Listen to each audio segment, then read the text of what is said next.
நீங்கள் வாடகை விட்டு நான் கூட இருக்கலாம் அந்த மாதிரி கட்டிக்கலாம். அந்த மாதிரி கட்டிக்கலாம்.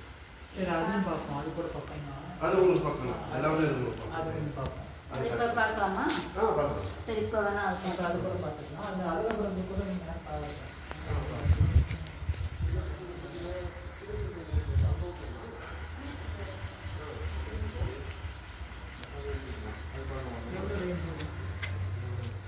டபுள் அடிக்கலாம் அது நான் கூட சொல்கிறேன்.